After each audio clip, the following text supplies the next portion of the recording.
잠시 같이 기도하시겠습니다. 자비하신 아버지 하나님, 감사를 드립니다. 오늘이라는 귀한 시간 우리에게 허락해 주시고 주님의 은혜 가운데 생명과 호흡을 주장해 주셔서 살아가게 계신 감사드립니다. 또 무엇보다 우리를 먼저 말씀으로 불러주시고 그 말씀 가운데 나타내 주신 우리 주 예수 그리스도의 고귀하신 보혈의 사랑을 또 깨닫고 믿음으로 구원받게 해주신 감사드립니다. 또 우리의 남은 삶을 영생의 소망을 가지고 주님께서 또 주실 영원한 상급을 바라보며 살아가게 하신 감사드립니다. 더욱이 마지막 때를 살아가면서 주의 뜻을 분별하고 또 주의 귀한 복음을 힘있게 증거하는 그런 주님의 몸된 교회의 지체로 또 힘있게 살아갈 수 있도록 우리 모두를 축복하여 주시옵소서. 또 오늘 각 사람의 형편과 상황을 아시는 주님께서 또 필요한 말씀으로 인도해 주시고 주님께 공급받는 힘으로 힘있게 신앙생활할 수 있도록 도와주시옵소서. 부족한 자의 입술도 주장해 주시고 듣는 이들의 심령을 붙들어 주셔서 오직 주님의 말씀이 마음밭에 심겨지고 열매 맺어 자라갈 수 있도록 도와주시옵소서.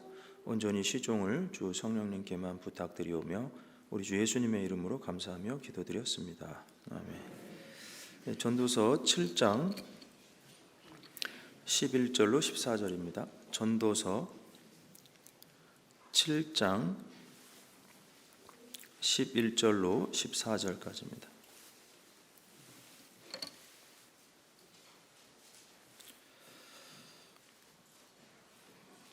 전도서 7장 11절부터 제가 읽겠습니다. 지혜는 유업같이 아름답고 햇빛을 보는 자에게 유익하도다. 지혜는 보호하는 것이 되고 돈도 보호하는 것이 되나 지식이 더욱 아름다움은 지혜는 지혜 얻은 자의 생명을 보존함이니라. 하나님의 행하시는 일을 보라. 하나님이 굽게 하신 것을 누가 능히 곱게 하겠느냐. 14절은 같이 읽겠습니다. 형통한 날에는 기뻐하고 곤고한 날에는 생각하라. 하나님이 이 두 가지를 병행하게 하사 사람으로 그 장래 일을 능히 헤아려 알지 못하게 하셨느니라. 안녕하세요. 네. 반갑습니다. 공주교회는 두 번째 왔는데요. 첫 번째는 여기가 아니고 예전 교회당이었습니다. 그래서 어제 여쭤보니까 여기 2010년도에 이쪽으로 이사 오셨다고 들었습니다. 예. 뭐라고 하죠? 신청사? 신교회당? 예, 새로운 교회당으로 이사 오셨고 아무튼 보기가 좋습니다. 많이 수고하셨다는 생각이 듭니다. 2010년도에는 제가 이제 인도 선교사로 나가 있었습니다. 그래서 제가 2008년도에 나가서 2018년도에 들어왔거든요. 그래서 10년 정도 인도에서 선교사로 사역했습니다. 그리고 이제 벌써 한국 온 지도 9년이 돼 갑니다. 48년이 지났고요. 지금 3월 29일인데 제가 3월 23일 날 입국을 했거든요. 그래서 그날이 날짜가 잘 잊어버리지 않는 이유가 있습니다. 제가 원래 올라가 들어온 건 아니고 3월 22일 날 다시 출국을 했어요. 한국에 가서 비자를 받고. 그런데 이제 공항에서 쫓겨나서 이제 다시 한국에 들어왔습니다. 추방당한 거죠, 사실은. 근데 이제 인도는 그 선교사 비자가 없는 나라입니다. 그래서 아시는 것처럼 힌두교라는 종교가 한 80% 이상 되죠. 그리고 세계에서 인구가 제일 많은 나라 모르셔요? 중국이 아니고 인도입니다. 중국을 이긴 지는 이미 오래됐습니다. 그래서 약 15억의 인구거든요. 15억이면 감이 안 잡히시죠? 우리나라 뭐 5천만 명 정도 되니까 한 30배 이상 되는 거죠. 근데 안타깝게도 이렇게 기독교 인구는 굉장히 작아요. 한 3%에서 5% 정도 된다고 합니다. 5%면 몇 명인 줄 아세요? 15억의 5%, 7,500만 명입니다. 우리나라 인구보다 많죠. 그래서 인구가 워낙 많은 나라이기 때문에 기독교 인구도 상당히 있지만 안타깝게도 또 복음적인 그리스도인들, 거듭난 그리스도인들은 참 찾아보기 쉽지 않은 나라입니다. 10년을 사역하면서 여러 명의 기독교인들을 또 만나보긴 했지만 이 성경적으로 거듭난 분들이 그렇게 많지는 않습니다. 그런데 이제 우리 교회를 통해서 이제 2004년부터 복음이 들어갔고, 제가 2008년도에 선교사로 자원해서 가게 됐습니다. 그런데 이제 인도 기독교 역사는 2000년이 넘었죠. 예수님의 12제자 중에 한 명인 도마의 순교지가 인도에 있습니다. 도마 아셔요?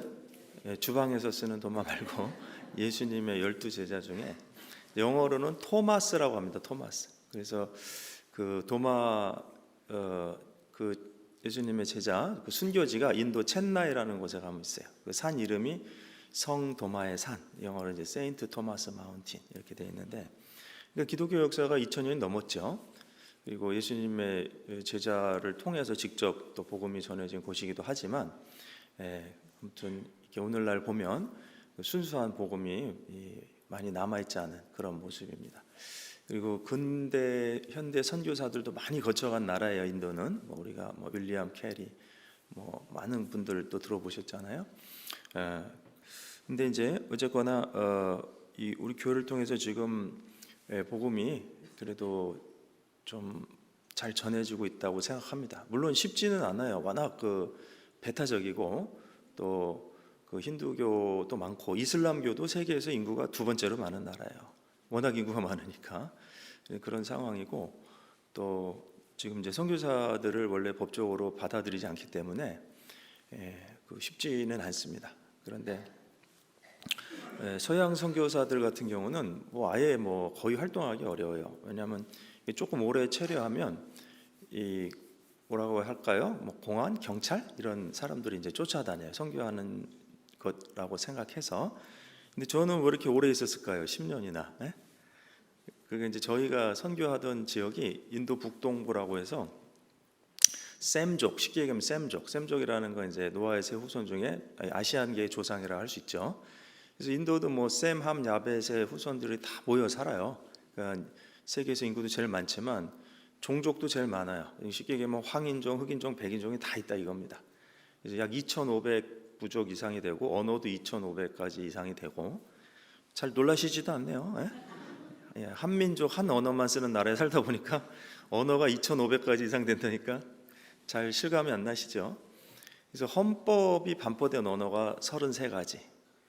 헌법은 알아야 되는데 최소 33가지는 주요 언어다 이렇게 얘기를 하는 거죠. 그래서 그만큼 다인종, 다문화, 다 언어의 국가인데, 그 북동부라고 해요. 저희가 처음에 복음이 들어간 지역이 그 방글라데시 위에, 또 어디에 네팔 밑에, 또 중국 왼쪽에. 그러니까 인도에서는 경제적으로 정치적으로 굉장히 낙후된 지역입니다. 그래서 이렇게 선교 지역을 이렇게 다니다 보면 글쎄요, 우리나라에서 보기 어려운, 그래서 인도는 2000년이 공존한다고 할 만큼 선사시대 같은 지역도 있어요, 사실은.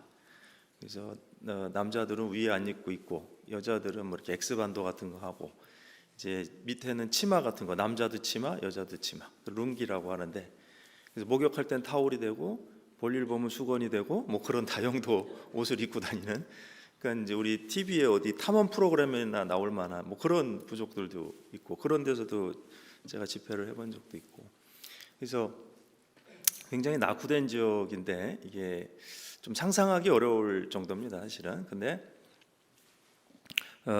복음이 어쨌거나 이제 가난한 사람들 위주로 전해지고, 그래서 그쪽에 우리랑 비슷한 사람들이 살아요. 생김새가 우리랑 비슷해요. 그래서 어떤 부족은 있어요. 아무튼 아디 부족이라고 있는데, 이 중국 사람, 일본 사람보다도 더 한국 사람을 닮은 거예요. 그래서 제가 잠깐 예화를 말씀드리면, 그 지역에 이제 들어가게 됐죠. 근데 저를 초청한 그 목사님이 이제 그 교회 이제 어떤, 우리 교회는 아니지만 이제 서양 미국이나 이런 데서 지원을 받아서 세워진 교회인데, 설립자 같은 분이죠. 장로님의 부인이 살아계시고 그 장로님 돌아가셨어요. 식사를 하는데 그 부인이 제 앞에 앉아 계셨어요. 이렇게 그래도 또렷또렷하시고 의식도 명료하시고 아주 건강하셔요. 그런데 이제 아니 한국에서 목사님이 오셨다고 하는데 어디 있어요? 이러고 이제 옆에 계신 자기 교회 목사님도 물어보는 거죠. 그랬더니 그 목사님이 요 옆에 있잖아요. 그랬더니 어머 우리랑 똑같이 생겼네 이러시는 거예요. 그만큼 이제 분간이 안 갈 만큼 한국 사람이랑 비슷한 사람도 있습니다. 그래서 무슨 얘기냐면 그러니까 이제 제가 가만히 있으면 외국인지 모르는 거죠. 그래서 이제 어떻게 보면 오래 있게 됐는데, 근데 이제 어쨌거나 매년 이렇게 비자를 갱신해야 되고 뭐 그런 상황에서 그때도 이제 한국에 비자 받으러 왔다가 잘 받고 이제 들어가다가 이제 누군가 신고했나 봅니다. 그래서 이제 인민국 관리가 당신은 지금도 앞으로도 영원히 인도 들어올 수 없다고, 그래서 이제 쫓아내서 그 공항에서 나왔잖아요. 그러니까 짐도 별로 안 갖고 왔었죠. 당연히 비자 받고 들어갈 줄 알았고, 그래서 이제 성경책이나 뭐 옷가지 몇 개 갖고 나온 건데 그대로 들어와서 작년까지 따지면 7년 한 6개월을 이제 한국에 살았던 거예요. 뭐 이사도 못 오고. 그랬는데 작년 사실 여름에 다시 갔다 왔습니다. 이게 비밀인데 알려지면 안 되는데. 근데 저희가 이제 결론부터 말씀드리면 선교사는 아무도 없지만 제가 나올 때 이제 2008년도에 처음 갈 때는 교회가 한 군데도 없었다고 봐야 되죠. 근데 제가 나올 때 16개 교회가 있었어요. 2018년도에. 근데 지금은 48개 교회가 있어요. 그러니까 선교사는 없지만 그 현지 전도인들이 또 현지 형제 자매들이 열심히 전도해서 교회가 3배가 늘은 거예요. 너무 감사하더라고요, 사실은. 근데 우리도 코로나를 겪었지만 그분들도 코로나를 겪었어요. 근데 그런 어려운 와중에서도 이렇게 이 복음이 전해지고 교회가 또 성장한다는 소식을 들으니까 너무 감사했고, 그래서 사실은 전도인 수련회를 하러 들어갑니다. 이렇게 1년에 4차례나 가요. 3개월에 한 번씩. 근데 제가 매번 가는 건 아니고 저는 작년에 처음 간 거예요. 그 8년 동안 못 가다가. 근데 다른 목사님들이 이제 한 일주일 정도 전도인들 교육을 해주고 오시고 이렇게 하고 있는데, 저는 작년에 믿져야 본전이란 마음으로 시도를 해본 거죠, 사실은. 그래서 어떻게 한번 시도를 해봐서 되면 들어가고 안 되면 또 어쩔 수 없이 돌아오고 뭐 이제 그런 상황이었는데, 근데 기적적으로 어떻게 됐어요, 아무튼. 그래서 그게 지금도 이해가 안 되고 어떤 과정인지 설명하기도 어렵고, 근데 아무튼 그렇게 됐습니다. 그래서 근데 이제 제가 나올 때 이렇게 지장을 다 찍고 나왔거든요. 지장, 컴퓨터 지장 아시죠? 열손가락을. 그래서 이거는 뭐 이름을 바꿔도 어려운 거죠. 원래 뭐 이런 경우가 없어요, 사실은요. 다른 나라들도 이제 그런 식으로 뭐라고 합니까? 아무튼 추방당에서 나온 사람이 다시 들어가는 경우가 없어요. 정권이 바뀌어도 그럴 수가 없습니다. 근데 그리고 더군다나 이 바이오매트릭스라고 해서 지장을 이렇게 다 찍고 나왔는데, 이제 아니나 다를까 우리가 저기 뭡니까? 우리나라 나갈 때도 지장 찍죠. 근데 그 나라 들어갈 때도 또 이 손가락 지장을 찍잖아요. 그래서 이제 제가 긴장을 했죠. 그래서 원래 문제가 있으면 빨간 불이 들어와요. 그러면 이제 다시 돌아와야 돼요. 그리고 이제 초록색 불이 들어오면 문이 열리고 나가는 거예요. 이해되시죠? 비행기 타보셨죠? 네, 그래요. 그런데 제가 여기 서서 보는데 옆에 라인에 다른 우리 목사님들은 손가락을 1개, 2개 찍더라고요. 뭐 어떤 분은 이렇게 4개 찍는 것까지 봤어요. 근데 저는 그 관리가 인민국 관리가 10개를 찍으라는 거예요. 그래서 야, 이것이 올 것이 않나 보다. 근데 이제 그때 8년 전에도 이렇게 추방대에 나올 때 예상하지 못한 일을 당하니까 굉장히 당황스럽고 그 마음이 좋지 않았죠, 사실은. 그래서 사실은 제가 비행기 타서 기도했어요. 이제 간절히. 그 전까지는 실감이 안 났습니다. 근데 기도를 아이처럼 했어요. 하나님, 이양 비행기 탄 거 들여보내주시면 안 될까요? 그래서 그 전능하신 하나님의 전능하심을 한번 보여주시면 안 되겠습니까? 이렇게 기도를 하고. 왜냐, 이 트라우마란 게 있어요, 일종의. 이게 똑같은 경험을 또 한다는 게 마음에 너무 안 좋은 거예요. 그래서 기도를 아이처럼 했습니다. 그러고 이제 비행기 9시간 날아가니까 피곤해서 잠이 들었죠. 내려서 이제 아무튼 이제 올 게 온 거예요. 이제 현실이 닥친 겁니다. 그래서 10개를 찍으려서 찍었죠. 그랬는데 초록색 불이 들어온 거예요. 초록색 불이요. 그래서 이제 다른 분들이랑 미리 얘기했어요. 6명이 갔는데 목사님들이 5명들은 이미 통과돼서 저 뒤에 들어가 있고, 그래서 통과되시기 전에 제가 빨간불이 들어오면 집에 가는 거니까 알아서 가셔요 이렇게 교제를 하고, 초록색 불이 들어오면 잠깐 기다렸다 같이 갑시다 이렇게 얘기를 한 거죠. 근데 초록색 불이 들어와서 갔다 왔습니다. 그래서 뭐 어디 얘기하실 분 없죠? 네. 근데 그래서 아무튼 근데 제가 무슨 얘기를 드리려고 이 얘기를 드렸냐면, 어제 식사하면서 잠깐 우리 형제님도 교제했지만, 제가 설교 때 사실 인도 얘기를 하면은 너무 할 내용이 많고 자칫 잘못하면 말씀 못 전할까봐 할까 말까 고민을 많이 해요. 여러 가지 뭐 이것 말고도 정말 드리고 싶은 얘기가 많아요. 근데 그 핵심은 하나님이 살아계신다, 그리고 그 뜻대로 구하시는 것을 들으신다, 그런 내용인데, 그래서 형제님들한테 한번 여쭤봤죠. 이런 얘기를 할까요 말까요? 그랬더니 해주시면 좋겠다고. 그래서 지금 하는 건데, 근데 이제 뭘 하나 또 느꼈냐면, 자 올해 또 들어가야 되는데, 만약에 제가 한 다른 사람처럼 2개만 찍었다든지 4개만 찍었으면 올해 들어갈 때 또 불안하겠어요? 안 불안하겠어요? 불안하죠. 왜냐하면 또 다른 것이 손가락에 걸릴 수도 있잖아요. 근데 10개를 찍어서 통과가 됐으니까 이번에는 불안할까요? 안 불안할까요? 안 불안하잖아요. 제가 복음에 대한 생각을 했어요. 복음은 기쁜 소식이에요. 우리를 불안하게 만드는 소식이 아니고, 완전한 구원, 영원한 속죄라야만 복음입니다. 부분적인 속죄라든지 부분적인 구원이 됐다면 그것은 복음이 될 수 없어요. 우리를 불안하게 만드는 거예요. 맞죠? 근데 부활하신 예수님이 첫 번째 하신 말씀이 너희에게 무엇이 있을지어다? 평강이 있을지어다. 그럼 구원받으면 다른 건 몰라도 내 죄도 다 사함받았다, 영원한 속죄가 됐다. 그게 뭐예요? 그게 평안입니다. 평안. 예? 그 죽음 건너가면 다 심판받아야 되잖아요. 한 번 죽는 것은 정하신 것이고 그 이후에는 심판이 있으리니. 근데 하나님은 거룩하신 분인데 죄인이 죄 문제가 해결이 안 되면 심판받을 수밖에 없잖아요. 그죠? 근데 복음이라는 게 뭡니까? 기쁜 소식. 예수님이 우리를 대신해서 세상 모든 죄를 짊어지실 때 내 죄도 지시고 다 이루었다 하셨어요. 그럼 무엇을 다 이루셨어요? 잘 모르셔요 아직도요? 그럼 안 되는데, 히브리서 9장 12절에 염소와 송아지의 피로 아니하고 오직 자기 피로 단번에 영원한 속죄를 다 이루신 거잖아요. 그 이루사 뭘 이루셨어요? 그 영원한 속죄, 죄를 영원히 용서하는 일을 얼마만큼 이루셨을까요? 다 이루신 거예요. 다 영원히. 그러니까 완전한 속죄가 됐잖아요. 제가 마치 10개 다 찍어서 통과된 것처럼, 그러니 불안하지 않잖아요. 그렇죠? 그래서 제가 어쨌거나 그런 과정에 겪은 일이긴 하지만 그 복음에 대한 생각을 진짜 다시 한번 하게 됐습니다.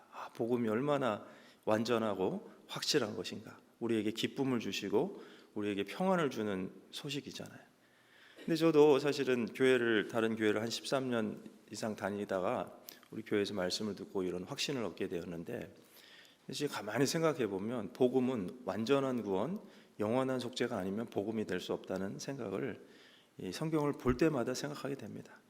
그래서 아무튼 잠깐 개인적인 경험이었지만 인도 선교 소식과 같이 드렸고요.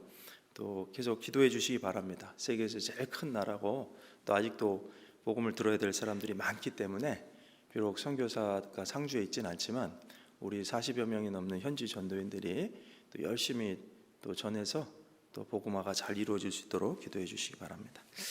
오늘 말씀은 그 전도서 7장 14절에 14절만 우리 한번 다시 같이 읽어보겠습니다.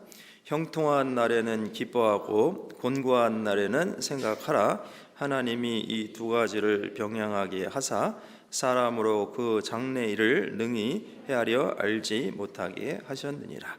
그래서 오늘은 곤고한 날에는 생각하라, 그 제목으로 좀 생각해 보겠습니다. 이 전도서는 인생에 대한 지혜에 대한 말씀입니다. 그래서 지혜를 얻는 것이 아주 유익하다. 그래서 얼마만큼 유익합니까? 거기 보면은 12절에 지혜도 보호하는 것이 되고 돈도 보호하는 것이 되나 지식이 더욱 아름다움은 지혜는 지혜 얻은 자의 무엇을 보존해요? 생명을 보존함이라. 그래서 이 돈도 이 세상 살아가는데 좀 유익하기도 하죠. 그러나 우리는 결국은 이 생명에 관한 게 제일 중요해요. 이 세상에서도 그런 말이 있잖아요. 돈을 잃으면 조금 잃은 것이고 건강을 잃으면 다 잃은 거다, 뭐 그런 말이 있어요. 근데 우리는 육신의 건강보다 더 중요한 게 뭐예요? 영혼의 생명, 그죠? 그래서 마태복음 16장 26절에 보면 예수님 말씀하셨죠. 너희가 온 천하를 얻고 자기 목숨을 잃으면 무슨 유익이 있으리요. 거기 목숨이 영어로 soul이라고 돼요. soul. 그거는 단순히 육신의 목숨이 아니죠. 영혼의 생명.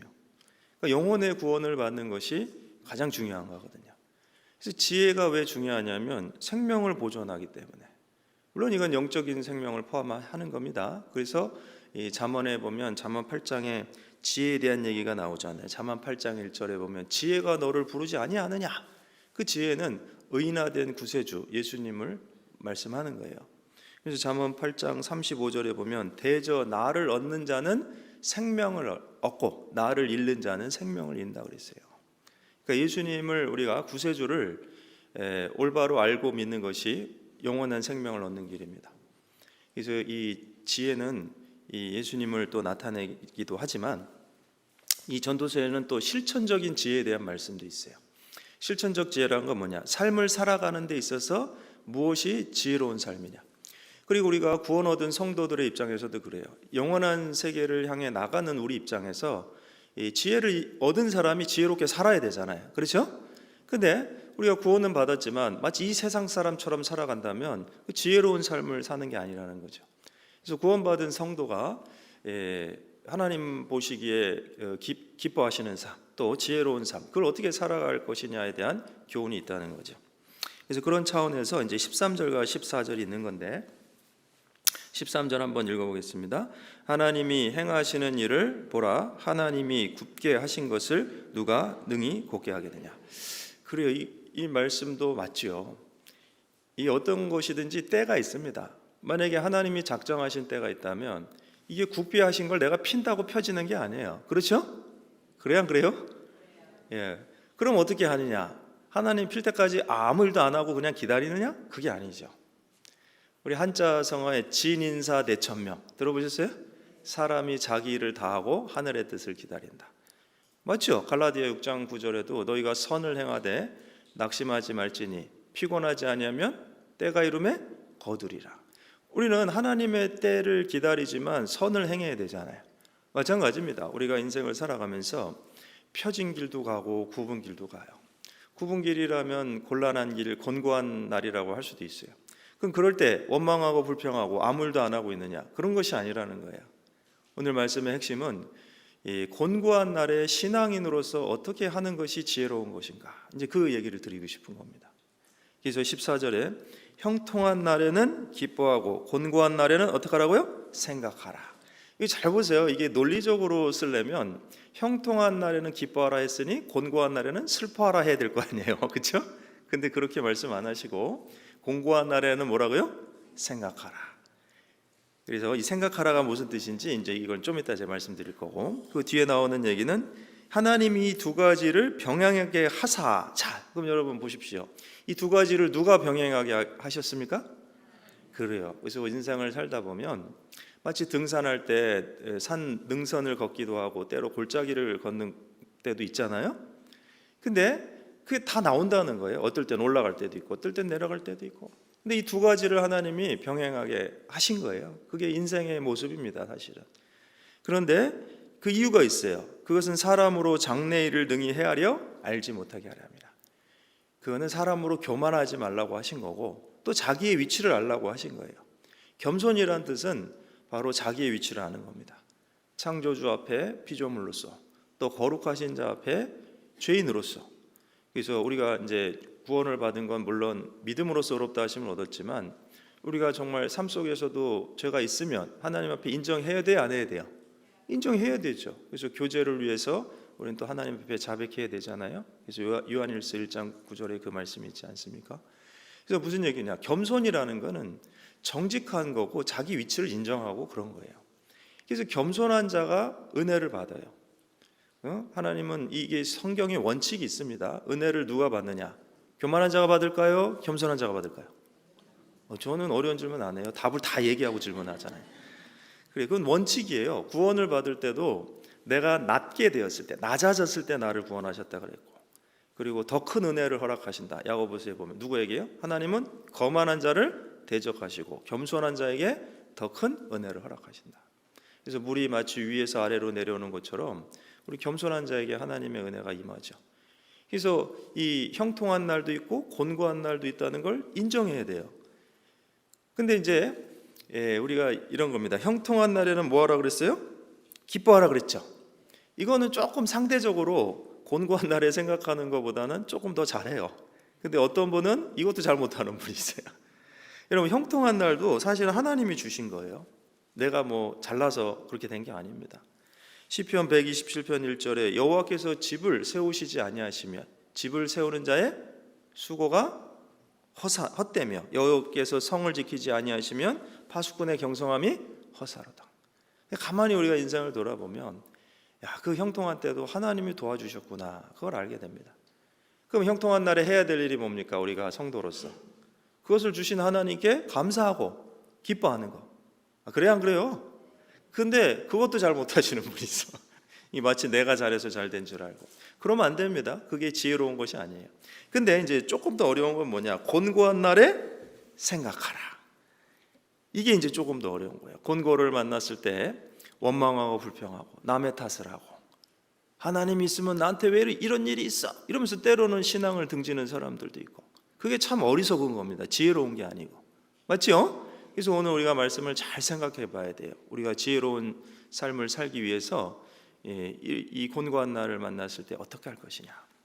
근데 이 곤고한 날을 만났을 때 몇 가지 유형이 있습니다. 제가 한 7가지 유형을 말씀드릴 텐데, 근데 마지막 7번째가 지혜로운 거고 앞에 나오는 6가지는 참 지혜롭지 않은 겁니다. 자, 첫 번째는 기피형이 있어요.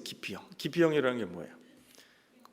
그저 피하려고 합니다. 공고한 날이 있는데 피하려고 하면 아무 생각도 없어. 그냥 피하려고만 합니다. 그리고 두 번째는 절망형. 절망형은 뭐예요? 낭망하고 주저앉아요. 세 번째는 책임 전가형. 이런 일이 왜 생겼을까? 당신 때문이야! 이러면서 죄송합니다. 남한테 탓을 돌리려고 하는 거죠. 그리고 네 번째는 원망형. 원망형은 상황에 대해 원망하고 불평하는 거예요.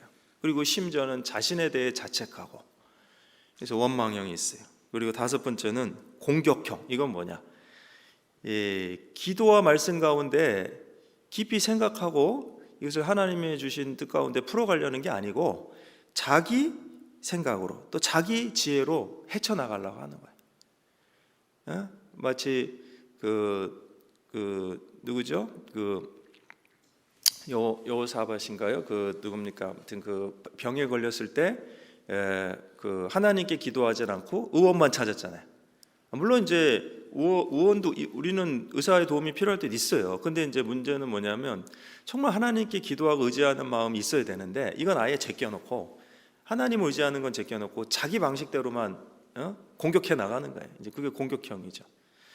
그리고 범죄형이 있습니다. 범죄형은 어떤 경우냐? 곤고할수록 하나님을 등지고 더 죄를 범하는 거예요. 그래서 역대하 28장 22절에 아하스 왕이 곤고할 때 더욱 여호와께 범죄하였다, 이런 말씀이 있어요. 그럼 우리는 이 6가지는 다 지혜롭지 않은 거예요. 그럼 7번째가 뭐냐? 성숙형. 성숙형이라는 게 뭐냐?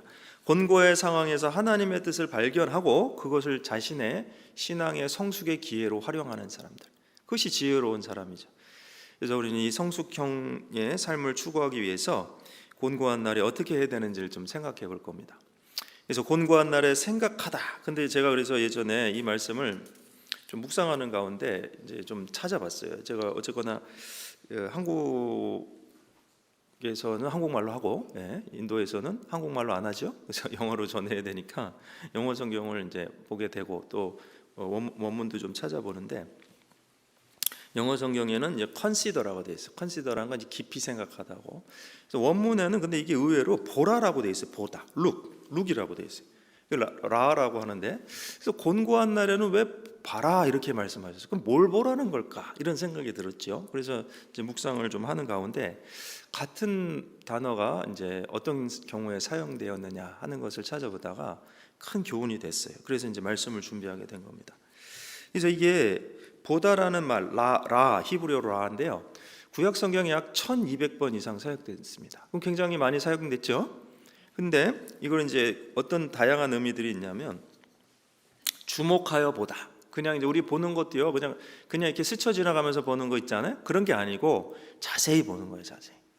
그리고 조사하다 이런 뜻도 있고, 또 자세히 보니까 어떻게 해요? 이해하게 되겠죠. 이해하다 이런 뜻도 있어요.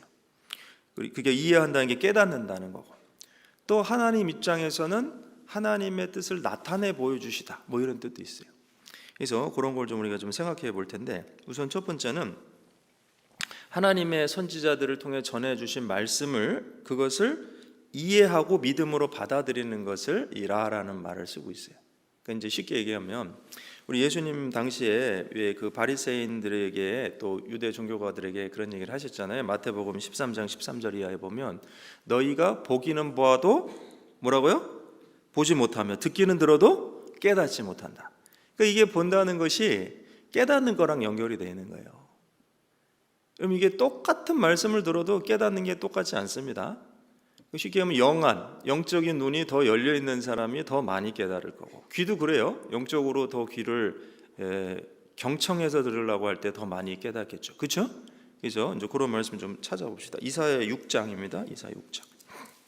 이사야 6장 9절. 이사야 6장 9절로 10절.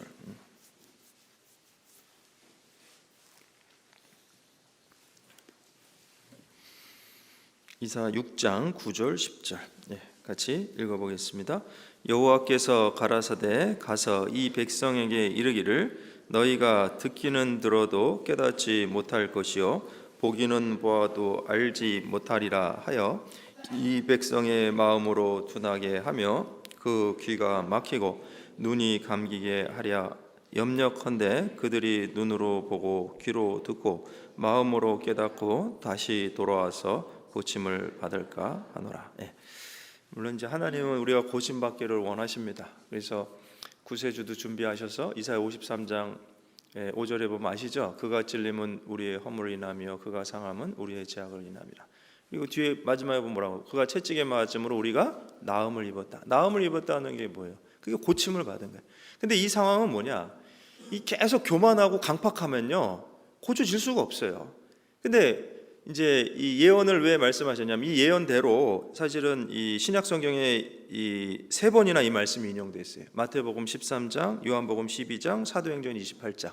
근데 동일한 배경은 뭐냐면 이 유대인들이 마음을 강팍하게 한 거예요. 그러니 보기는 보아도 알지 못하는 거예요. 듣기는 들어도 못 깨닫는 거예요. 아니 말씀대로 오신 메시아 예수님을 직접 들었잖아요, 그 말씀을. 그리고 직접 봤습니다. 근데 왜 이렇게 못 깨달아요? 이유가 뭘까요? 이유가 여기 말씀이 나왔잖아요. 마음이 완악해져서 그런 마음이. 그래서 그 아까 얘기한 마태복음 13장에도 그 이유는 이 마태복음 13장 14절에 이사야 예언이 저에게 일렀으되 너희가 듣기는 들어도 깨닫지 못할 것이요 보기는 보아도 알지 못하니 15절에 보면 이 백성들이 마음이 완악하여짐이라. 그래서 마태복음 13장 15절에 보면 예수님 분명히 말씀하셨습니다. 백성들의 마음이 완악해졌다. 완악하다는 게 뭐예요? 교만한 겁니다. 강팍한 거예요. 말씀이 들어갈 자리가 없어요. 그래서 마찬가지입니다. 이제 우리 시대에도요 마음이 강팍해지면 이게 똑같은 말씀을 들어도 어떤 분은 이 말씀을 듣고 깨닫고 즐거워하는데 그분은 말씀이 안 깨달아져요. 왜 그래요? 마음의 문제예요, 이것은. 이해되셔요? 네, 그래서 우선 이 보다라는 게 깨닫는 것과 연결이 되어 있는데 이 영적인 깨달음, 그래서 영적으로 보는 것과 관련이 있다는 거죠. 그래서 요한복음 9장에도 그 날 때부터 소경된 자를 예수님이 고쳐주셨을 때 그 바리새인들 이야기가 나오죠? 누가 널 고쳐주냐? 그랬더니 예수님이 고쳐줬습니다. 그랬더니 아니 죄인으로 난 자가 어떻게 고쳐주냐? 그랬더니 그 소경으로 났다 고침받은 사람이 뭐라 그래요? 내가 그분이 죄인인지 알지 못하나 한 가지 아는 것은 내가 소경으로 있다가 보는 거다. 요새도 좀 재밌는 얘기 있죠. 아니 우리가 이제 말씀을 듣고 구원을 받아서 나 구원받았다고 정말 성경의 복음을 깨달았다고 좋아하면 어디 가서 말씀 듣고 그런 소리 해? 뭐 이런 분들 있죠.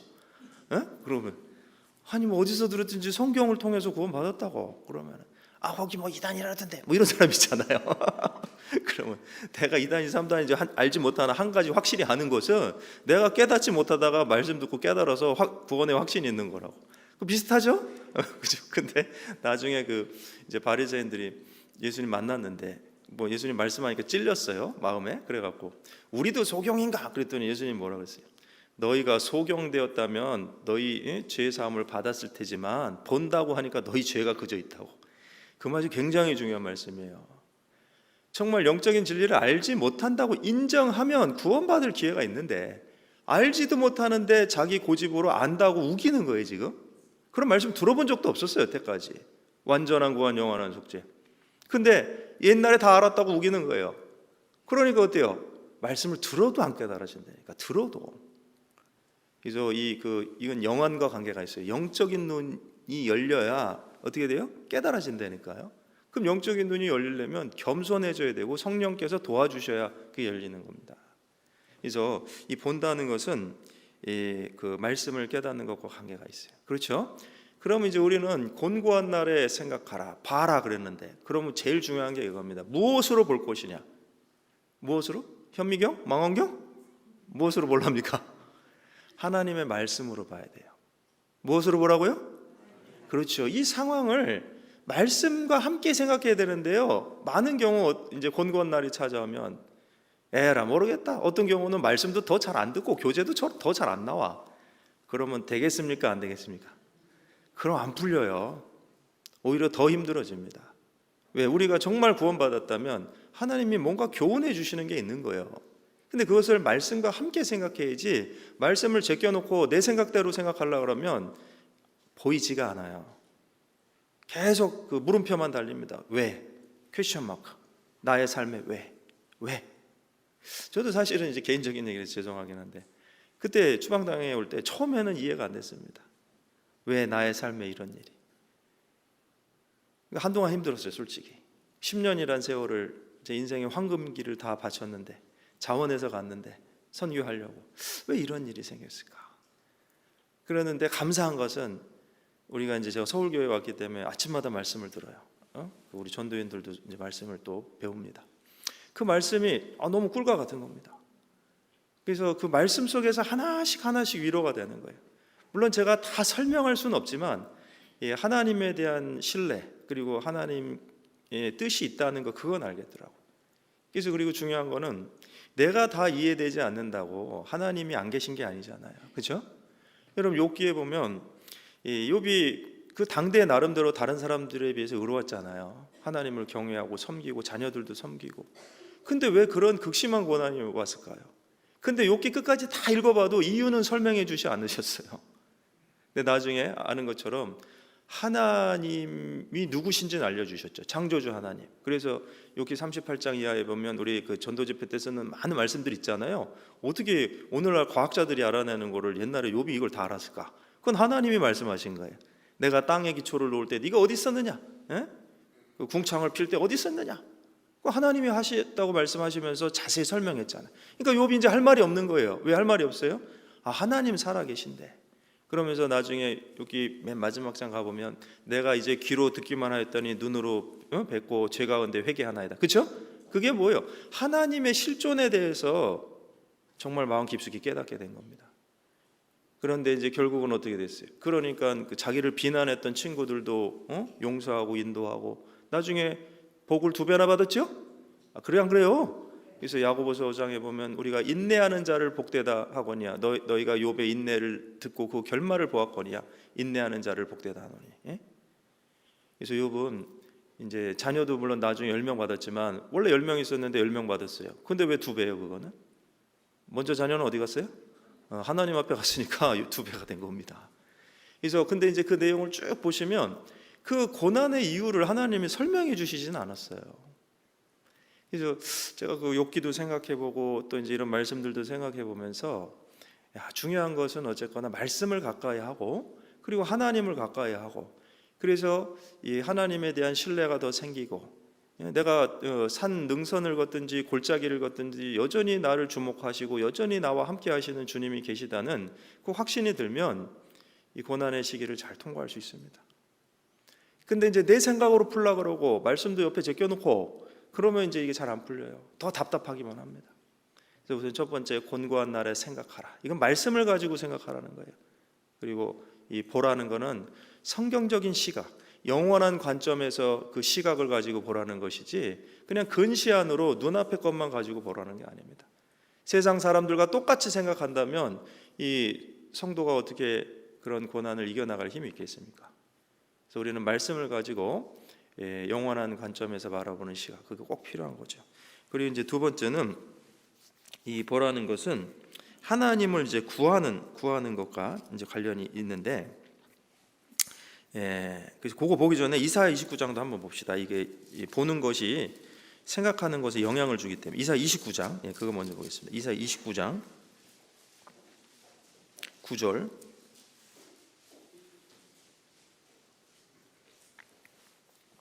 이사야 29장 9절로 14절. 9절 제가 읽겠습니다. 너희는 놀라고 놀라라. 너희는 소경이 되고 소경이 되라. 그들의 취함이 포도주로 인함이 아니며 그들의 비틀거림이 독주로 인함이 아니라 대저 여호와께서 깊이 잠들게 하는 신을 너희에게 부어주사 너희의 눈을 감기셨으니 눈은 선지자여 머리를 덮으셨으니 머리는 선견자라. 그러므로 모든 묵시가 너희에게 마치 봉합말의 책이라. 그것을 유식한 자에게 주며 이르기를 그대에게 청하노니 이를 읽으라 하면 대답하기를 봉하였으니 못하겠노라 할 것이요. 또 무식한 자에게 주며 이르기를 그대에게 청하노니 이를 읽으라 하면 대답하기를 무식하다 할 것이니라. 거기까지 보겠습니다. 이 내용은 뭐냐면 이제 이스라엘 백성이 계속 불순종하니까 심지어는 이제 그 선지자들도 이 지혜가 없어지는다 이런 겁니다. 그러면서 무식한 자에게 이 두루마리 책이잖아요. 책을 줘서 읽어보라 그러면 무식한 자도 모르겠다 그러고 유식한 자에게 줘도 모르겠다 그러고 그 뭐예요? 그만큼 이 이스라엘이 타락했다는 겁니다. 영적으로. 그러면서 10절에 보면 끝에 눈은 선지자여 머리를 덮으셨으니 머리는 선견자라. 보십시오. 선지자나 선견자나 결국 하나님의 말씀을 받아 기록했던 사람들이에요. 선지자는 먼저서 날짓자 먼저 알았다. 그리고 선견자는 뭐예요? 먼저 보았다. 그래서 눈은 선지자요, 머리는 선견자다. 그러니까 보는 것과 생각하는 게 연결돼 있잖아요. 그래요, 안 그래요? 그렇잖아요. 그래서 이게 이제 우리가 성도로서 받을 교훈도 있어요. 왜 자꾸 이렇게 신앙적인 생각, 영원한 관점에서 바라보는 시각이 좁아지느냐? 엉뚱한 걸 봐서 그래요. 엉뚱한 걸. 요새 뭐 있지요? 너튜브인가 뭔가 있잖아요. 이게 요새는요 점점 신앙생활하기 어려운 시대인 게 틀림없는 것이 이게 알고리즘이라는 게 있어요. 개인 미디어가 너무 발달해갖고 그 내가 보고자 하는 것만 보여줘. 그러면 이제 확증적 편향이 생겨요.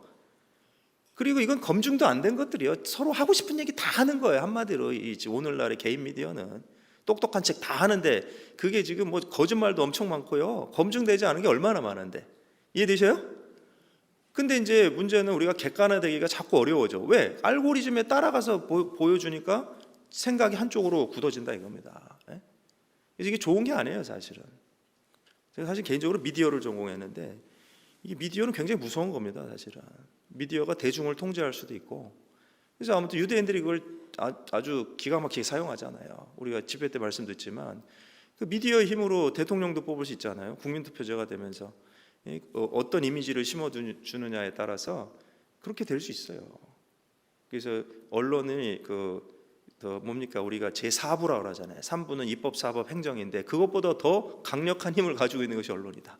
근데 어쨌거나 그렇기 때문에 우리가 언론에 어떻게 보면 소비자고 수용자인데 이 객관화되기가 상당히 쉽지 않습니다. 그래서 차라리 책을 더 읽는 게 낫지 미디어에 너무 많이 노출되면 생각하는 힘이 약해지고 더군다나 오늘날 같은 시대에는 잘못된 걸 계속 보면 잘못된 생각이 나는 거예요. 이해되셔요? 그래서 이 골로새서에도 보면은 3장 1절 2절에 위의 것을 찾으라 그랬잖아요. 그리고 위의 것을 생각하고 땅의 것을 생각지 말라. 우리는 보는 것과 생각하는 것이 연결이 됐다는 것도 잘 생각하셔야 됩니다. 그래서 우리 곤고한 날에는 생각하라 하셨는데 그것이 본다라는 원어로 사용됐다는 것은 깊은 의미가 있어요. 어떻게 보라고요? 영적인 시각을 가지고 또 성경적으로 하나님의 말씀을 가지고 그것을 바라보고 생각해야 될 겁니다.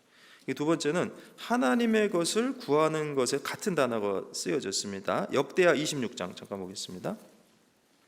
역대하 26장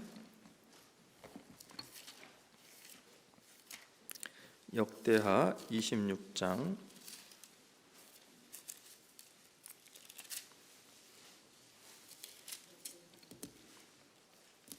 4절 5절. 역대하 26장, 구약 691쪽입니다. 역대하 26장 4절 5절. 우시야가 그 붙인 아마샤의 모든 행위대로 여호와 보시기에 정직히 행하며, 5절을 같이 읽겠습니다. 하나님의 묵시를 밝히 아는 스가랴에 사는 날에 하나님을 구하였고 저가 여호와를 구할 동안에는 하나님이 형통케 하셨더라. 그래, 이 우시야가 유다를 다스릴 때 이 저가 여호와를 구하였고, 스가랴는 이제 선지자죠. 스가랴에 사는 날에 하나님을 구하였고 저가 여호와를 구할 동안에는 하나님이 어떻게 하셨다고요? 형통케 하셨다. 이 구하다는 말이 같은 단어가 쓰이는데, 구하다는 건 뭐예요? 이렇게 추구하다, 그죠? 그래서 하나님을 구하는 건데, 그건 이제 하나님을 또 잘 바라보고 자세히 바라보고 이래야지만 하나님의 뜻을 깨닫고 하나님의 뜻대로 구하는 삶을 살겠죠. 여러분, 우리가 기도가, 주님이 가르쳐 주신 기도가 그 마태복음 6장 9절에 보면 너희는 이렇게 기도하라, 그죠? 하늘에 계신 우리 아버지여, 이름이 거룩히 여김을 받으시오며, 그죠? 그다음에 뜻이 하늘에서 이루어진 것처럼 땅에서 이루어지고, 그게 구하는 기도잖아요. 무엇을 구합니까? 너희는 먼저 그의 나라와 그의 의를 구하라. 그러니까 내 이익을 먼저 구하는 것이 아니고 하나님의 뜻이 이루어지기를 구하고 하나님의 이름이 영광받기를 구하고, 그렇죠? 그럼 어때요? 바르게 구하는 거예요? 잘못 구하는 거예요? 바른 거죠. 그러니까 이제 그런 거라는 거예요. 이렇게 곤고한 날이 됐는데 우선 무엇을 찾아야 되느냐? 하나님의 뜻이 무엇인가? 그것을 자꾸 구해야 돼요, 사실은요. 그래서 이 앙망하는 태도가 필요합니다. 곤고한 날이라는 건 어떻게 보면 나에게 기회가 될 수도 있어요. 우리도 언제 하나님을 더 찾고 구하게 됩니까? 편안할 때예요, 곤고할 때예요? 솔직히 얘기해 봅시다. 그렇죠. 그게 나에게 기회가 될 수도 있는 겁니다. 이 얕은 신앙이, 그리고 또 그냥 잔잔한 바람에만 배를 운전했던 그 뱃사공의 배 기술이 사실은 폭풍을 만났을 때 그것이 깊은 신앙이 되고 또 노숙한 그 경험이 풍부한 배 기술이 되는 거죠. 근데 문제는 뭐냐? 그때 도망 다니고 생각도 안 하고 그러면 언제 신앙이 성숙해지려고 그래요? 그래서 오히려 내가 낮아졌을 때, 마치 광야 같은 지금 상황이고 적들에게 쫓기는 상황이지만 이 다윗이 하나님을 간절히 구했고 앙모했다 그랬잖아요. 앙망했다 그랬잖아요. 그랬을 때 하나님에 대해서 더 배우고 또 주님께 얻은 힘으로 지혜롭게 그 시간을 잘 이겨나간 겁니다. 시편 한번 보겠습니다. 시편 63편 1절 2절. 시편 63편.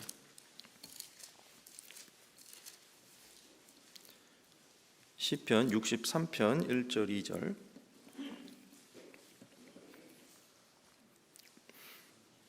(63편) 1절 2절 같이 읽겠습니다. 하나님이여, 주는 나의 하나님이시라. 내가 간절히 주를 찾되 물이 없어 마르고 곤핍한 땅에서 내 영혼이 주를 갈망하며 내 육체가 주를 앙모하나이다. 내가 주의 권능과 영광을 보려 하여 이와 같이 성소에서 주를 바라보았나이다. 여기 보면 표제가 있죠. 다윗의 유대 광야에 있을 때, 그렇죠? 이 사실은 다윗이 시편이 150편 중에 많은 부분 70편 이상을 기록했는데 대부분 이렇게 광야나 어려운 상황에서, 책상에서 기록한 게 아니에요.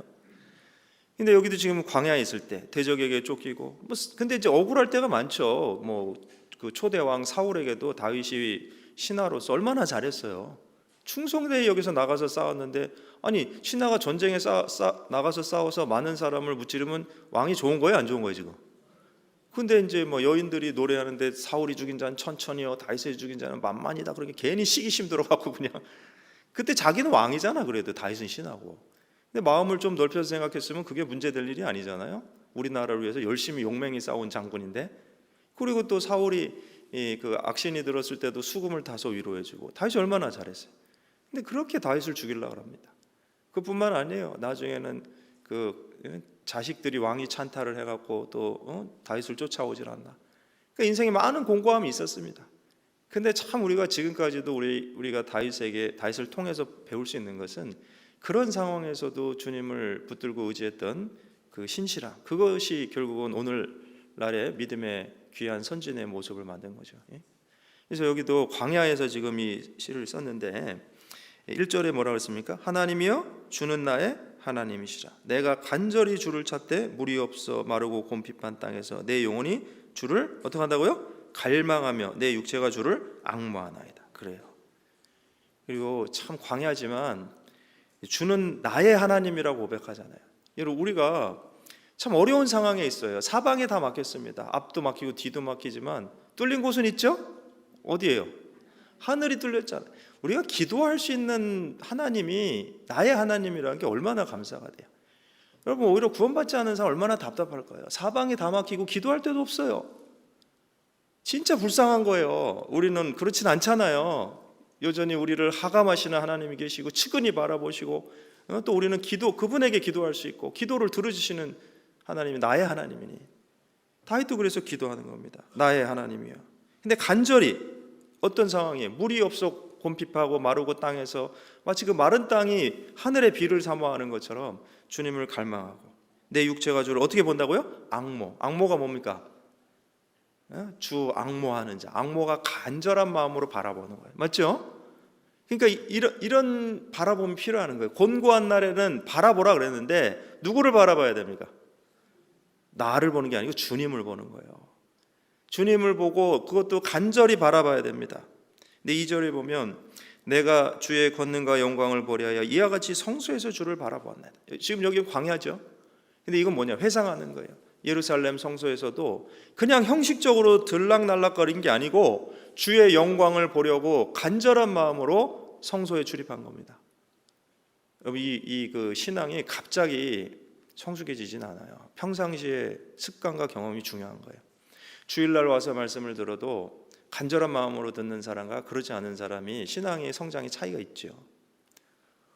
오늘 집을 나서기 전 기도하셨나요? 예? 받을 은총 위에 기도하셨나요? 그 찬송가가 있잖아요. 그냥 평상시에 우리가 신앙생활할 때 그래요.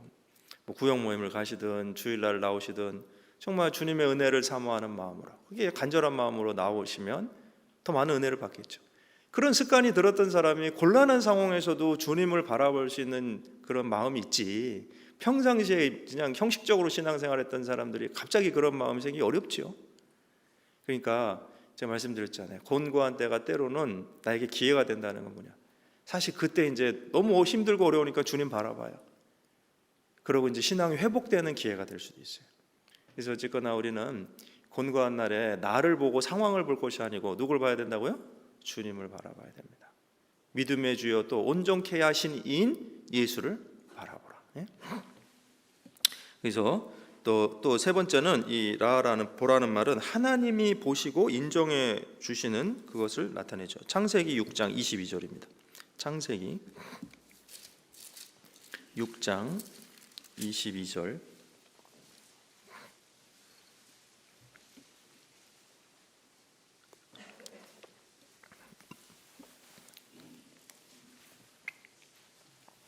창세기 6장 22절. 노아가 그와 같이 하되 하나님이 자기에게 명하신 대로 다 준행하였더라. 7장 1절을 같이 읽겠습니다. 여호와께서 노아에게 이르시되 너와 내 온 집은 방주로 들어가라. 내가 이 세대에 내 앞에서 의로움을 내가 보았음이니라. 그래요. 그래서 지금 하나님이 노아에게 말씀하신 거예요. 내가 이 세대, 이 지금 어때요? 죄악 많은 세대에 내 앞에서 내 의로움을 내가 보았습니다. 물론 이제 노아가 하나님을 믿었기 때문에 믿음을 의로 여겨주셨지요. 근데 여기는 그 믿음이 행위로 또 증명된 것까지 다 보신 거잖아요. 그래서 6장 22절에 노아가 명하신 대로 다 어떻게 했다고요? 준행하였더라.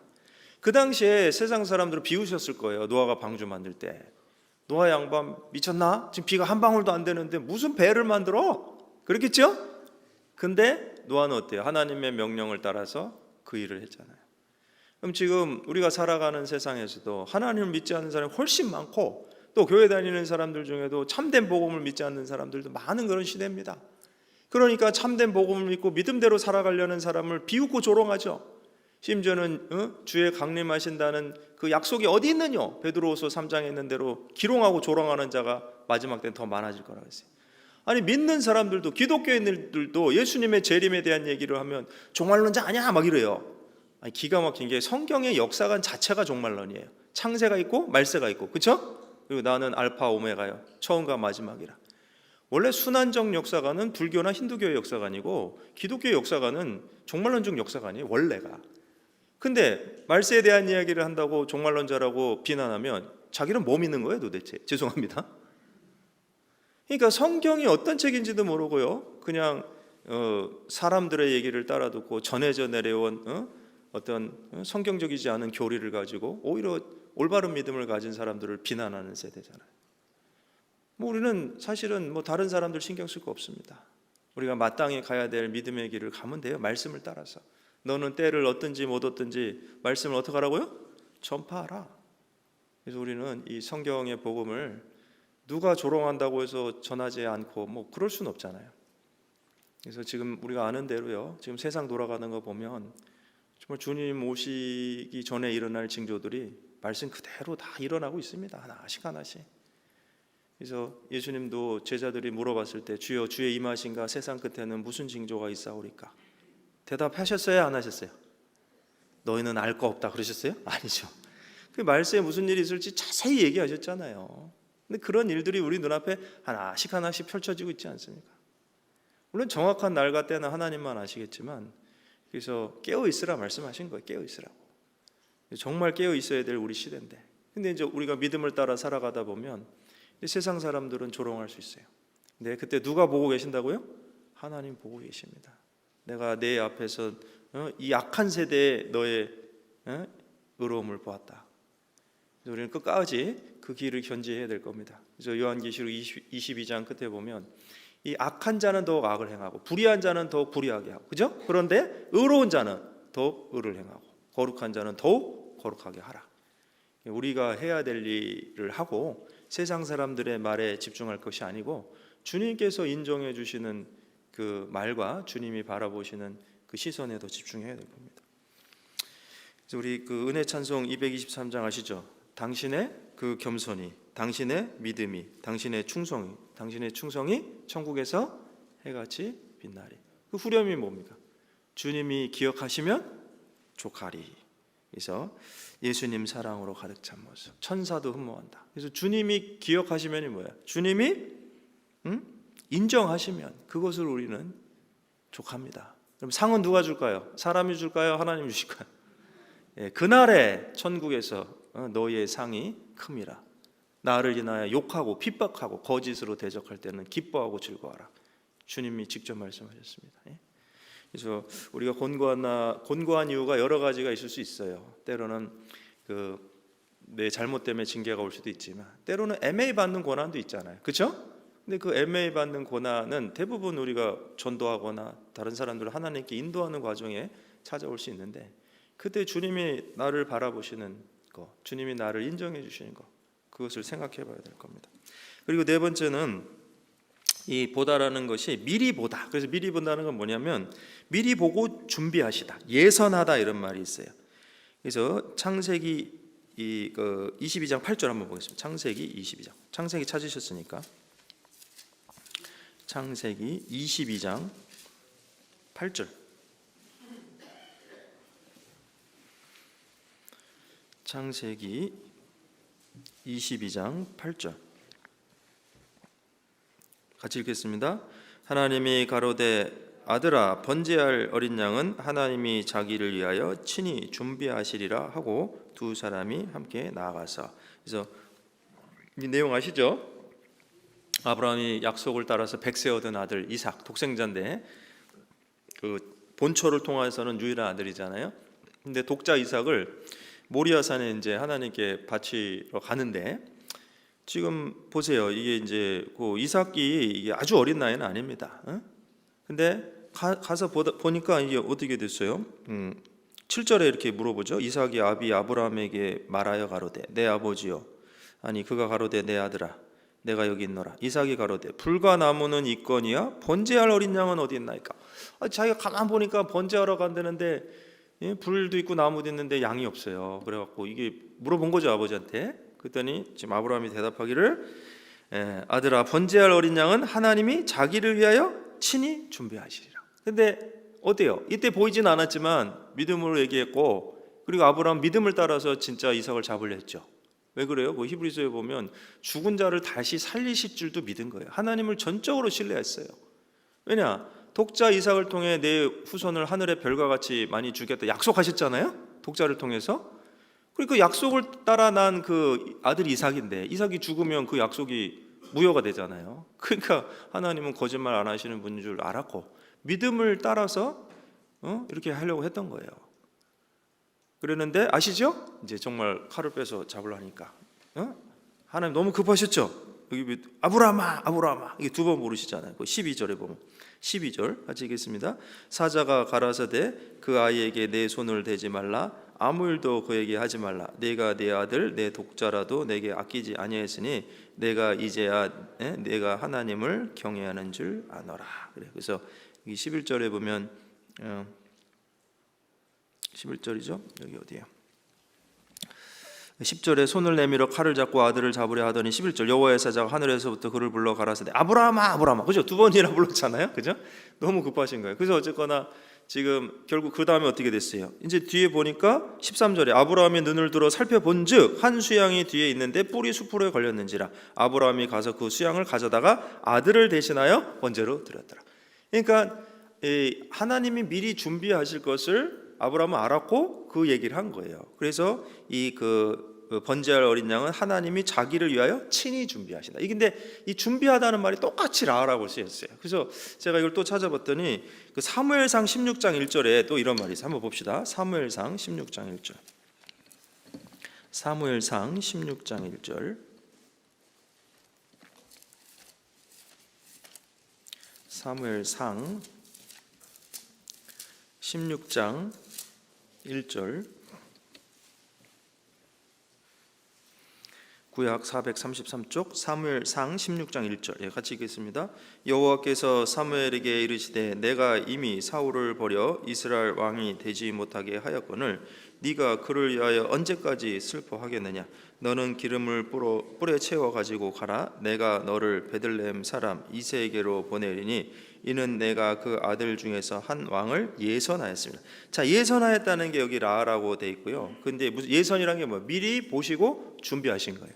아까 그 양도 어딨어요? 하나님이 친히 준비하셨다. 그래서 이게 무슨 얘기냐면 이 보다는 건 하나님이 미리 보시고 준비하시는 건데 그걸 우리가 곤고한 날에 좀 생각해 봐야 돼요. 뭘 생각해 봐요? 뭘 봐야 되느냐? 이게 끝이 아니라는 거예요. 여러분 자동차 타고 터널을 가다 보면 터널 중간에 있지만 결국 터널 입구가 나오겠죠? 그런 거예요. 야, 이 공고한 날이 끝이 있다. 그리고 그 앞에 우리가 나갔을 때 만날 빛을 바라봐야 되고 그리고 우리 인생은요 구원받지 않은 사람은요 이 마지막이 찾아오면 멸망이지만 우리 구원받은 사람은 어때요? 주님 만날 소망이 있잖아요. 구세주로서.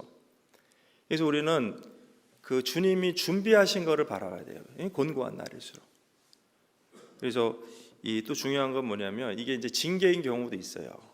징계인 경우도 있는데 그 징계일수록 어떻게 해야 되느냐? 더 말씀을 붙들어야 됩니다. 여러분 아버지가 나 잘 되라고 징계하시는데 반항하고 나가면 되겠어요 지금? 마찬가지입니다. 신앙적으로도 우리 히브리서 12장에 보면 육신의 아비가 너희를 징계하여도 공경하였거든 하물며 우리 영혼의 아버지께서 우리 더 잘 되라고 신의 성품에 참여하고 의의 평강한 열매를 맺으라고 주셨는데 그 더 순종하여 살지 않겠느냐고 말씀하시잖아요. 그러니까 이게 지금 징계라고 생각해도요 이렇게 해야 됩니다. 이 마지막에 내가 의의 평강한 연달이라는 게 뭐예요? 그걸 잘 받아들이고 고칠 거 고치고 이랬을 때 의의 평강한 열매를 맺을 것을 미리 바라봐야 된다니까요. 히브리서 12장 한번 보겠습니다. 히브리서 12장. 히브리서 12장.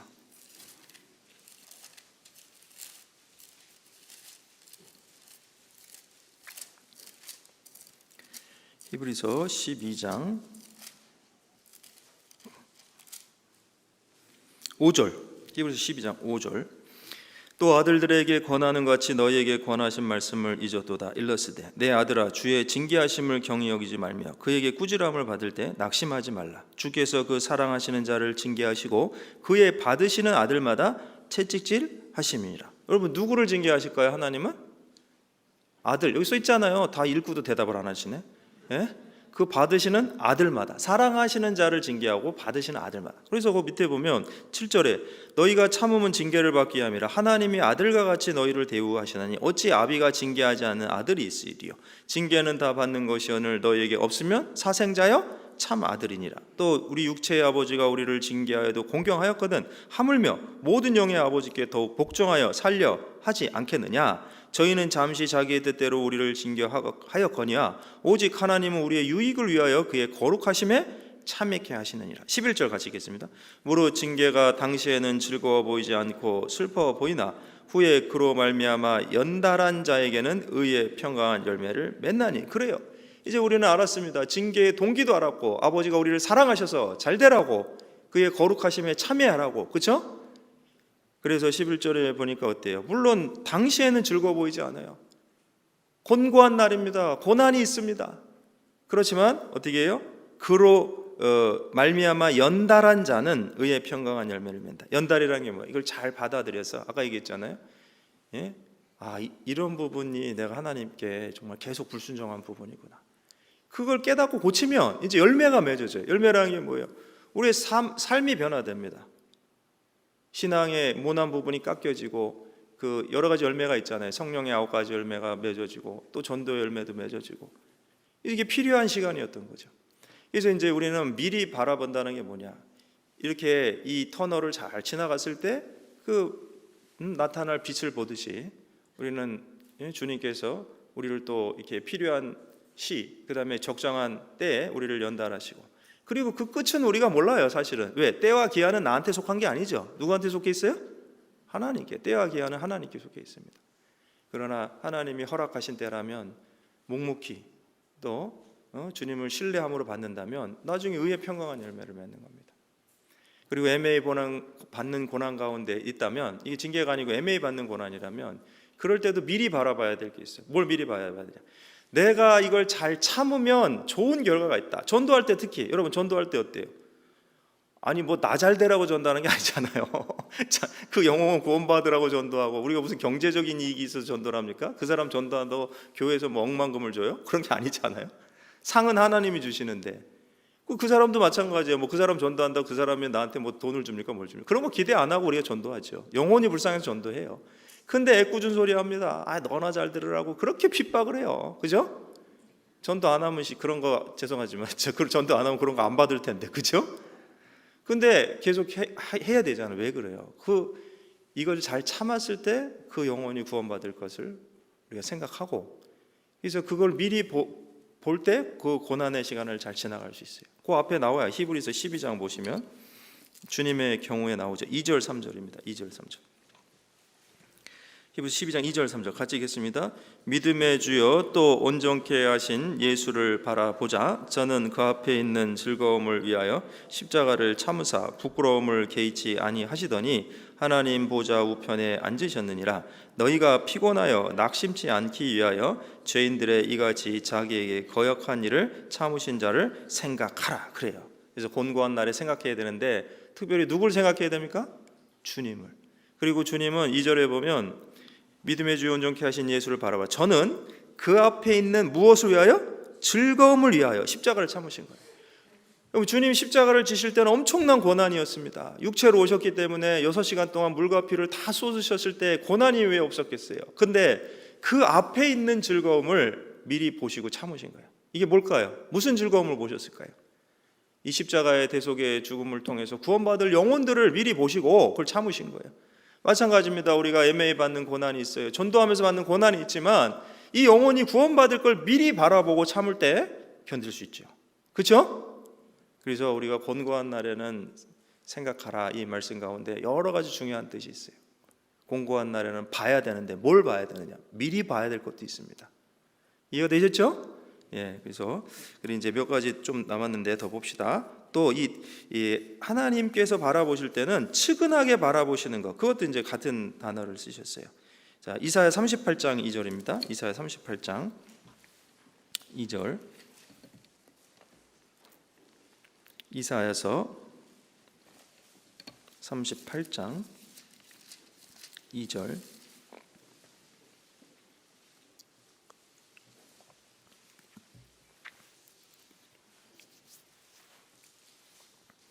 이사야 38장 2절로 5절입니다. 제가 읽겠습니다. 히스기야가 얼굴을 벽으로 향하고 여호와께 기도하여 가로되 여호와여 구하오니 내가 주의 앞에서 진실과 전심으로 행하며 주의 목전에서 선하게 행한 것을 추억하옵소서 하고 심히 통곡하니 이에 여호와의 말씀이 이사야에게 임하니라. 가라사대 5절은 같이 읽겠습니다. 너는 가서 히스기야에게 이르기를 내 조상 다윗의 하나님 여호와께서 이같이 말씀하시기를 내가 내 기도를 들었고 내 눈물을 보았노라. 내가 내 수안에 15년을 더하고. 이 내용 아시죠? 이 히스기야가 이제 참으로 회개하는 마음으로 또 하나님께 간절히 기도했습니다. 그래서 그랬더니 이사야에게 여호와의 말씀이 임해서 5절에 너는 가서 히스기야에게 이르기를 내 조상 다윗의 하나님 여호와께서 이같이 말씀하시기를 내가 내 기도를 들었고 그 다음에 뭐라고 되어 있어요? 내 눈물을 보았노라. 그래서 결국 15년의 수완을 연장시켜 주셨는데 하나님이 성도가 간절히 기도하고 정말 참으로 정직하고 회개하는 마음으로 기도할 때 보십니다. 마치 부모들이 자녀를 볼 때 특별히 아플 때 어떻게 보셔요? 자녀 있으시잖아. 그놈 까불더니 잘됐다 이러고 보셔요? 막 대들더니 저 징계 받았네 쌤통이다 이러고 보셔요? 그 부모의 마음이 그럴 수가 없잖아요. 할 수만 있으면 대신 아파주고 그 측은히 여기는 마음이 측은히. 운동장에서도 애들 운동회 하면은요 신기하죠? 자기 자식은 잘 보여요, 그죠? 그 쫄망쫄망한 애들이 그냥 여러 명이 그 몇백 명이 뛰어노는데 내 자식은 잘 보입니다. 그게 부모이기 때문에 그래요. 우리가 구원받은 성도잖아요. 성도에게는 징계는 있지만 멸망이 없어요. 한번 하나님의 자녀는 영원한 자녀 맞잖아요. 예수님 말씀하셨잖아요. 요한복음 10장 28절에 내가 저에게 영생을 주노니 얼마만큼 멸망치 않는다고요? 영원히 멸망치 아니할 터요. 그래서 이 징계는 있지만 멸망은 없어요.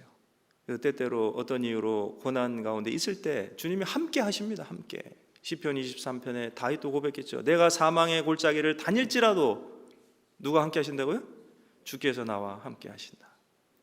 우리는 그것을 믿어야 됩니다. 내가 어떤 이유로 지금 고난 중에 있든지 때로는 징계 중일 수도 있고 때로는 애매받는 고난일 수도 있지만 주님이 함께 하실까요 안 하실까요?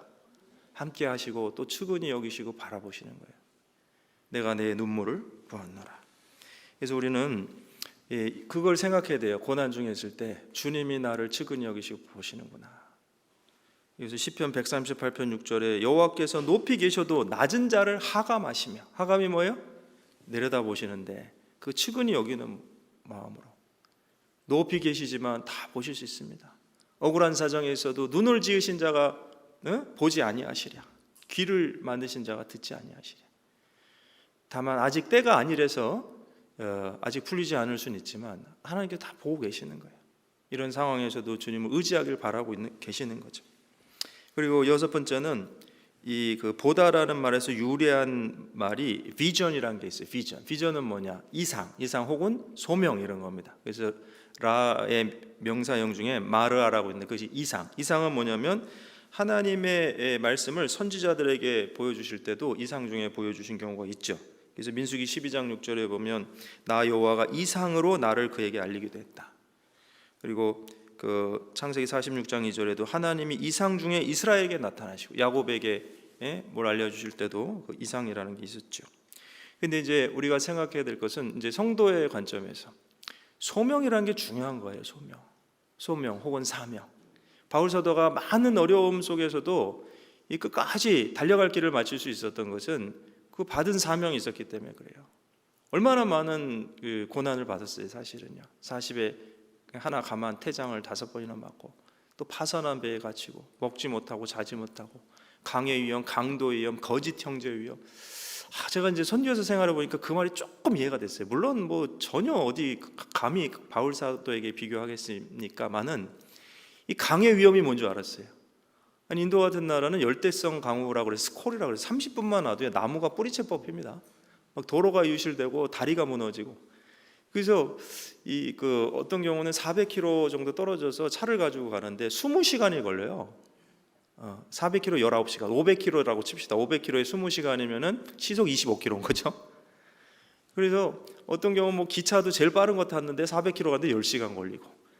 그럼 밤새 가 이렇게 침대 차라 그래갖고 뭐 침대가 좋은 것도 아닌데 3층에 이렇게 그 맨 3층에서 이렇게 살짝 일어나면 코가 여기 천장에 닿아요. 아무튼 근데 막 그래서 막 이렇게 내리잖아요. 그럼 땅이 움직이는 것 같아요. 울렁울렁 이렇게. 근데 아무튼 우리나라에 비할 바가 못 되죠. 그 형제들한테 한국은 그 서울 부산이 한 450km 되나요? 근데 뭐 한 2시간 남짓해서 기차 가잖아요. KTX. 그 얘기를 하잖아요. 3시간도 안 걸린다고? 그럼 뭐라 그러는지 아세요? 거짓말하지 말라고. 그런 기차가 어디냐고 이럽니다. 왜? 자기들이 경험하지 않은 것을 상상을 못 하는데. 근데 아무튼 길이 굉장히 험한데 갈 때는 길이 있었어요. 그렇게 20시간씩 갔어요. 근데 길이 어느 정도 험하냐면 막 그냥 이게 타보셔야 되는데 막 울퉁불퉁 포장도로도 이게 다 깨져 있고 비포장도 많고. 그래서 이게 실화인데요. 한 번은 저희 아이가 이제 한국에 비자 받으러 같이 나왔어요. 그리고 이제 비행기를 새벽에 내리니까 이제 그 자다가 깼잖아요. 그리고 이제 같이 맞이하러 나온 형제님, 집사님 차를 타고 이제 서울교회 이렇게 오는데 물어보는 거야 저한테요. 아빠 우리 지금 어디 아직도 비행기 아니에요? 그래서 아니 자동차 아닌데 우리 지금 인천에 내려서 서울로 가고 있는데 그랬더니 뭐라고 하는 줄 알아요? 근데 왜 이렇게 부드러워요? 이러는 거예요. 이게 무슨 얘기냐? 차를 탔으면 울퉁불퉁 거려야 되는데 한국은 길이 좋잖아요. 그래서 아무튼 이제 한국과 상황이 많이 다른데 이제 무슨 말씀이냐면 그렇게 이제 가서 한 2박 3일, 3박 4일 집회를 하고 오는데 올 때는 다리가 없어지고 뭐 그래요. 그럼 또 물어와야 돼 마을 사람들한테 왜 다리가 없어졌냐? 비가 오고 막 이렇게 그러면 강이 범람해서 휩쓸고 지나갑니다. 그럼 뭐 도로도 없어지고 그럼 뺑뺑 돌아와야 돼요. 어떨 때는 갈 때 20시간 걸리고 올 때는 2박 3일 걸릴 때도 있고 뭐 그렇습니다. 그래서 이제 그게 이해가 됐어요. 야 강의 위험이 뭔지 이해가 됐어요. 근데 생각해 보세요. 가는 중간에 그런 일이 있었다고 생각해 보세요. 그죠? 그럴 때도 있어요. 가끔 이게 산사태가 일어나는데 우리가 지나가고 나서 뒤에 무너질 때도 있고요. 뭐 제가 그런 얘기를 다 하려면 한두 끝도 없습니다. 그래서 강의 위험, 강도 위험도 있었어요. 아무튼 그 무장단차라 그래서 이 총을 든 강도들이 있습니다. 별일이 다 있어요. 실제 제가 탄 택시에 총알이 지나가서 뚫고 지나갔어요. 내가 이 얘기 다 오늘 밤새 해야 되는데 근데 이제 그 어디 신방을 갔는데 거기 길을 모르니까 운전사랑 같이 빌린 택시인데 제가 항상 조수석에 앉아 운전사 옆자리. 근데 그날만 뒷자리에 앉았어요. 그래는 왜 뒷자리에 앉았냐? 한국에서 오신 그 집사님이 계셔서 둘이 교제한다고. 근데 아무튼 이제 다다닥 소리가 났는데요. 그 뒤에 난 돌이 튀었는 줄 알았어요. 근데 좀 있다 보니까 평 하더니 이 조수석으로 구멍이 뻥 뚫려갖군요. 총알이 뚫고 들어와갖고 운전석으로 나간 거예요. 그 운전사는 이제 창문을 내려놨고 운전사 경험이 있더라고. 그래서 뭐라 그러냐면 깨진 창문은 밖으로 다 밀어내고 여러분 의자 밑으로 숨으라는 거야. 그때부터 갈짓자로 운전하는 거야. 막 끼끼끼 막 이거 영화 찍는 줄 알았습니다. 완전히. 그 살아났으니까 여기 있죠 제가. 예. 근데 아무튼 그런 일도 있었어요. 그래서 야 강의 위험, 강도 위험, 거짓 형제 위험 그것도 겪어봤어요. 야 그래서 이제 사도행전에 나오는 그 내용들이 선교지 가 보니까 알겠더라고. 근데 제가 왜 이 얘기를 했을까요, 갑자기? 사명 그래요. 바울 사도는 하나님께 받은 사명이 있었기 때문에 그 사명을 바라보고 고난을 이긴 겁니다. 글쎄요, 저도 뭐 참 부끄러운 얘기를 하지만 뭐 중간중간 어려운 일이 많았습니다. 뭐 말도 잘 못하는데 약 언어가 2,500개 있죠. 그러니까 또 영어도 잘 못했어요, 사실은. 근데 그런 상황에서 야 이거 집에 가야 되나 말아야 되나 내가 잘못 알고 온 것 같다 아무래도 자원해서 가긴 했는데 그래서 마음속으로 전화기를 들었다 놨다 목사님 제가 잘못 알고 왔는데요 뭐 그러는데 근데 아무튼 기도하고 또 사명감을 나름대로 갖고 그래서 이제 10년이라는 세월을 있었어요. 근데 어쨌거나 제가 말씀드리고 싶은 거는 이 사명이라는 거는 모든 그리스도인에게 하나님이 주시는 겁니다. 우리 각자가 하나님의 선한 일을 위해서 부르심을 받았어요. 에베소 2장 10절에 그는 선한 일을 위해 우리를 지으셨다고 말씀하셨잖아요. 근데 문제는 뭐냐? 우리가 그걸 확인 안 하고 살아가니까 자꾸 생각 안 하고 살아가니까 고난이 올 때 자꾸 주저앉는다는 거예요. 빌립보서 잠깐 한번 보겠습니다. 빌립보서 2장 13절 빌립보서 2장 13절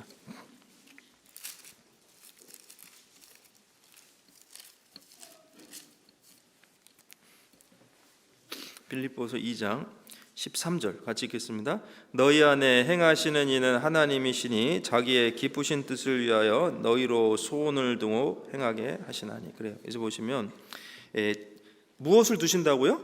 소원을 두신다는 거예요. 그래서 우리 안에 행하시는 이 하나님이 자기의 기쁘신 뜻을 위하여 너희로 소원을 두고 행하시는 거예요. 그렇기 때문에 우리 교회 가운데 큰 역사가 있잖아요. 지금 오래되신 분들 더 알 겁니다. 지금 여기 가까운데 우리 수양관 있잖아요.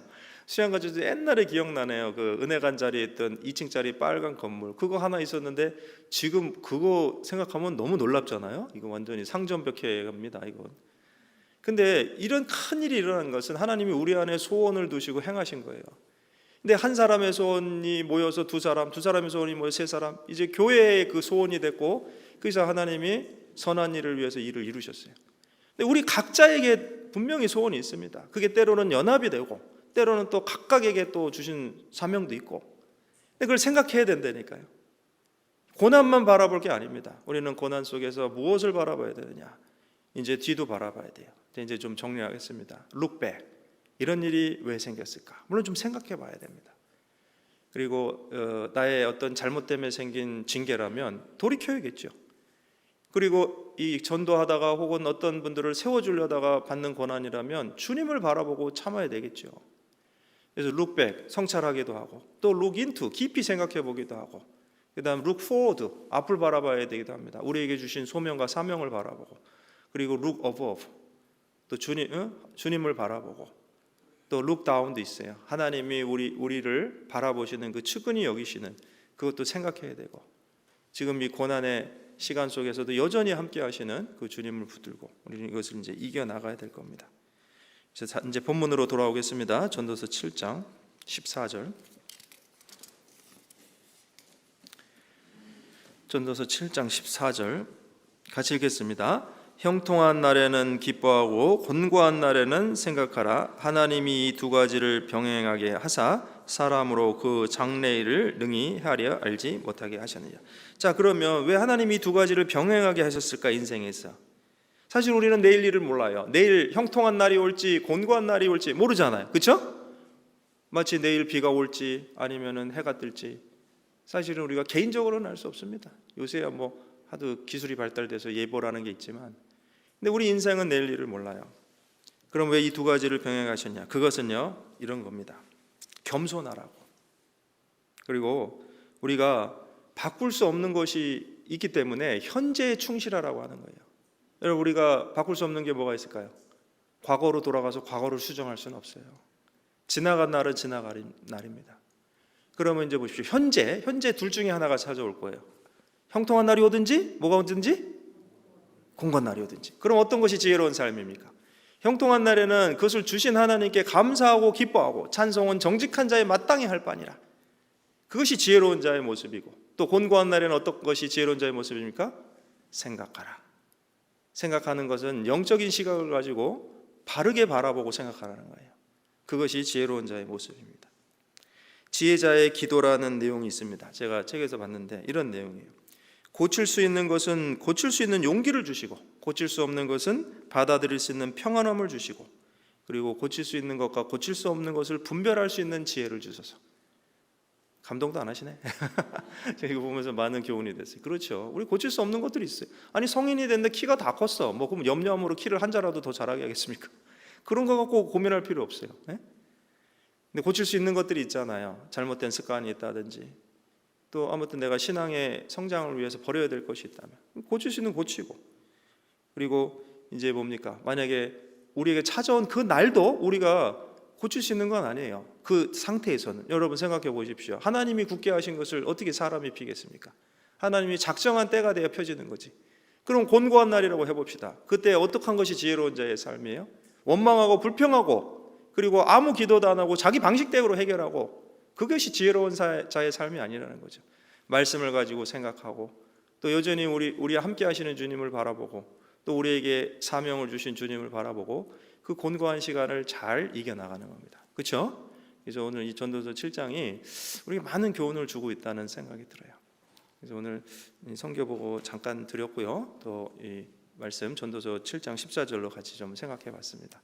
아무튼 하나님께서 특별히 이 곤란한 시간을 겪고 계신 성도님들이 있다면 또 함께해 주셔서 또 위로해 주시고 힘 주시기를 또 같이 기도합니다. 같이 기도하시겠습니다.